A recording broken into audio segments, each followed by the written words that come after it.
So when you decided on your 80th birthday to announce to your whole family and friends at your birthday that you were going back to college, what was behind all of that?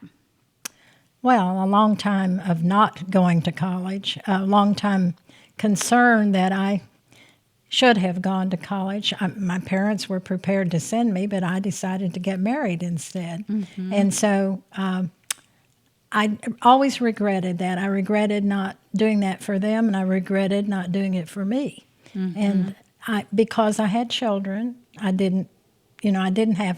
couldn't conscientiously take the time and the money to go to school when I had children to raise and children to pay for their educations mm-hmm. or to get them through school or whatever. So I had reached a point in my life where I went, there's nothing stopping me now, and what am I going to do for the rest of my life? Mm-hmm.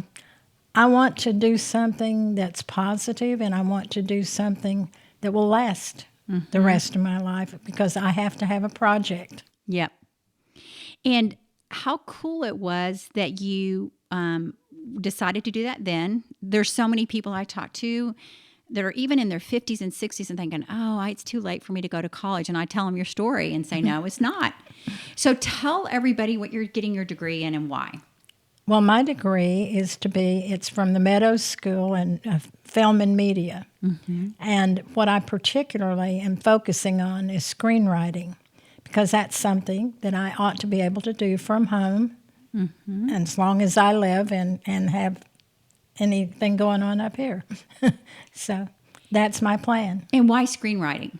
Well, I'd always wanted to write. And in fact, when I was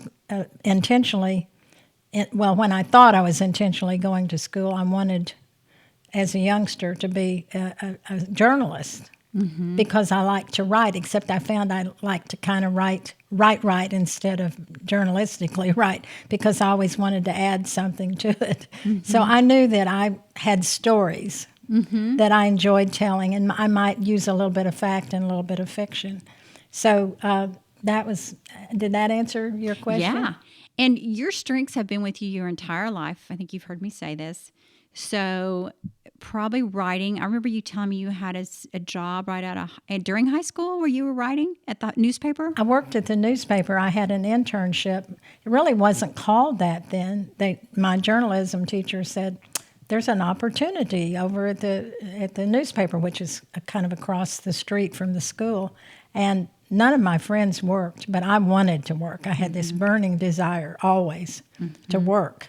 And it was sort of strange, and I was an oddball for doing it. But anyway, I worked at the newspaper, and I got paid 50 cents an hour. And I worked it before school and after school. And when I was interviewed for the job, I said, well, I'm a cheerleader, and I might have to come in my cheerleader uniform on Fridays, mm-hmm. or I might even have a costume on. That was okay. So, yes, that was my first job. And when I worked at the newspaper, I worked for the publishing editor, and so he, it's a small town newspaper, so he did a lot of things, and he let me do a lot of things, and he mentored me.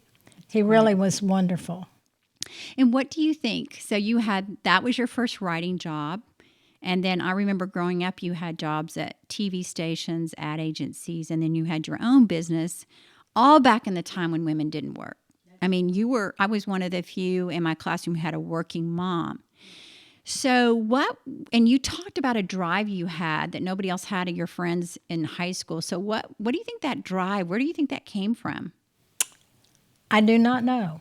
I wanted to achieve, and I didn't want to just be a housewife. Mm-hmm. There's nothing wrong with being a wife, right. But I didn't want to be at home sweeping the floor and wearing my high heels and your pearls, vacuuming and whatever.